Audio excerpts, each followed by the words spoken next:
Halo Tamagon, seperti biasa bagaimana kabar kalian di minggu ini? Semoga semuanya baik-baik saja ya. Pertarungan semakin intens di Pulau Ege dan tentu saja pesan dari Vegapunk sepertinya benar-benar sudah berakhir. Pemerintah dunia sudah mengetahui lokasi sumber sinyal tersebut dan akhirnya pesan dari Vegapunk berakhir secara prematur. Tentu kali ini adalah detik-detik yang paling terpenting dan menegangkan setelah pesan tersebut berhasil dinonaktifkan. Ini berarti fokus dari para Gorosei tentu saja akan memusnahkan semua yang ada di pulau tersebut. Di sisi yang lainnya tentu saja Luffy dan kawan-kawannya akan segera berangkat lebih cepat dan tidak menunda-nunda untuk segera naik ke kapal bajak laut raksasa berlayar menuju Elbaf. Lantas, bagaimanakah pertarungan dari Nasujuro dan juga Zoro akan berlanjut dan akankah robot kuno akan bangkit kembali untuk menyelesaikan misi terakhirnya mengamankan Luffy dan kawan-kawannya agar bisa kabur dari pulau tersebut? Yep, jika kalian suka pembahasan tahun kali ini, silahkan share dan like video ini ya. Semoga hari kalian menyenangkan dan selamat Hari Raya Idul Adha bagi kalian yang merayakannya. Jika sudah, terima kasih banyak dan bersiaplah nakama, tarik jangkar dan mari kita berlayar.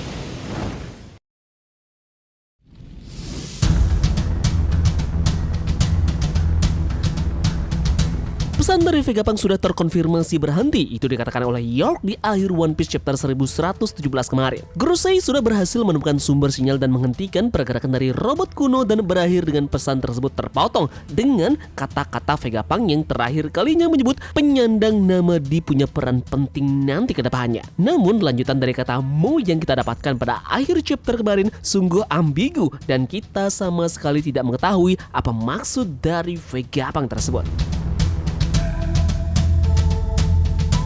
Arc Pulau Egghead sekarang sudah sangat dekat dengan kesimpulannya. Egghead tidak akan bertahan lama. Nah, di chapter sebelumnya kita melihat raksasa besi diserang oleh Gorosei. Mars, Warkuri, Jupiter dan juga Saturn melancarkan serangan ke arah dari robot kuno. Mereka pun menyadari bahwa raksasa besi yang sama yang menyerang Marejoa sekitar 200 tahun yang lalu. Raksasa besi itu membuat kerusuhan di Marejoa sebelum dihentikan dan tentu saja raksasa besi kemudian diperintahkan untuk dibongkar. Namun untungnya adalah para ilmuwan tidak membongkarnya dan akhirnya menemukan jalannya ke Vegapunk. Yup, kali ini genderang perang pembebasan Luffy, raksasa besi pun telah terbangun sekali lagi dan sekarang ia akan terlibat dalam pertempuran melawan Gorosei. Jadi di chapter kemarin raksasa besi telah diserang oleh 4 Gorosei secara bersamaan, jelas memakan damage yang cukup besar saat dia terjatuh.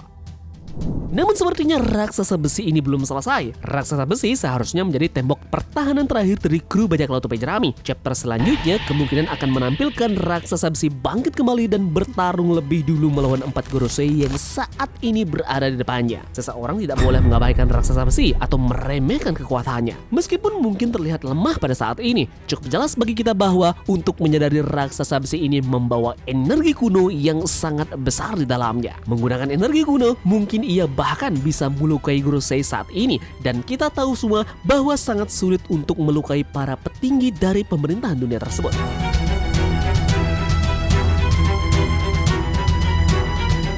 Pertarungan luar biasa antara Zoro dan Nasujuro mesti sudah jelas akan menjadi agenda selanjutnya dari cerita berikutnya. Di chapter ini, kemungkinan besar kita akan melihat kapal topi jerami turun dari Labowes. Sementara itu, Zoro dan juga Jinbe berkata bahwa mereka akan melompat ke atas kapal saat mendarat nanti. Mereka sekarang tidak punya banyak waktu untuk bertarung saat ini. Namun yang jadi persoalannya di sini adalah bagaimana mereka bisa lepas dari Nasujuro. Mungkin keduanya harus mendorongnya mundur sekali lagi dan saat dia terjatuh, lantas mereka pun bisa melarikan diri. Fokus dari Gorosei untuk menemukan sumber sinyal sudah berakhir dan kini mereka akan tertuju pada kapal bajak laut topi jerami beserta dengan kapal raksasa yang masih berada di Egghead untuk segera mereka lenyapkan.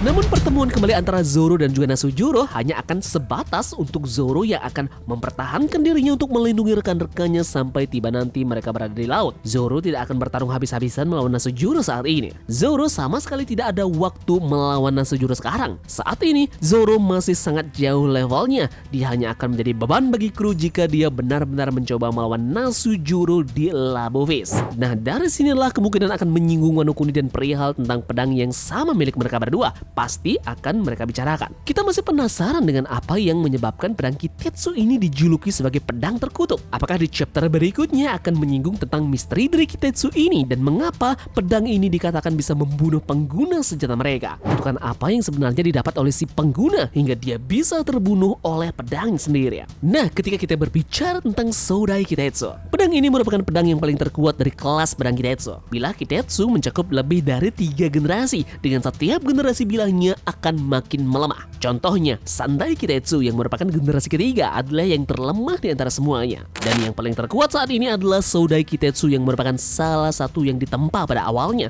Pedang ini benar-benar menakjubkan. Ini adalah karya seni yang dibuat oleh seseorang yang belum dikenal. Kemungkinan besar adalah orang yang sama yang membuat Nidai Kitetsu, yakni bernama Kotetsu. Dengan kekuatan Sodai Kitetsu ini, kita bisa melihat Nasujuro melakukan beberapa hal yang sungguh luar biasa. Dia mampu membuat semua pasifista di Pulau Ege tidak berfungsi. Hanya dengan menggunakan kekuatan pembukuan yang entah bagaimana bisa dia salurkan melalui pedang ini, pasifista dibuat tidak berkutik. Dia juga mampu memotong bagian depan dari kapal Elbaf dengan sangat-sangat amat mudah. Namun yang perlu kalian ketahui adalah pedang Kitetsu bukan satu-satunya pedang terkutuk di dunia. Seperti yang terungkap bahwa pedang Lao yakni Kikoku juga merupakan pedang terkutuk.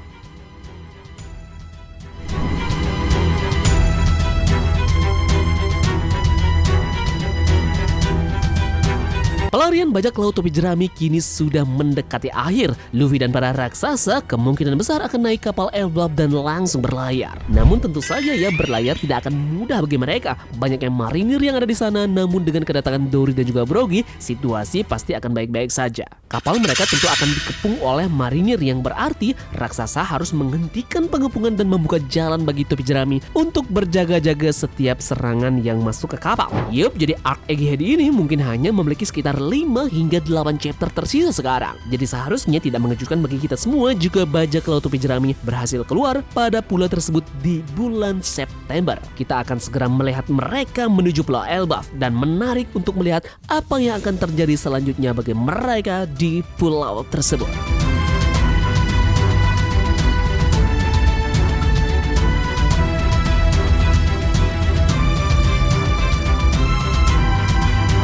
Oke, mungkin itu saja secara garis besar momen yang akan melanjutkan cerita kedepannya di Pulau Egghead selepas pemerintahan dunia sudah menghentikan siaran Vegapunk dan akan melanjutkan kembali fokus mereka untuk segera menargetkan kapal bajak laut topi jerami beserta dengan kapal bajak laut raksasa yang akan segera mereka musnahkan. Yep, terima kasih dari kalian yang sudah mau ikut berlayar bersama-sama tabungan hari ini. Semoga hari kalian menyenangkan. Sampai jumpa di video selanjutnya. Sekian berita Magon dan turunkan jangkar. Mari kita berlabuh.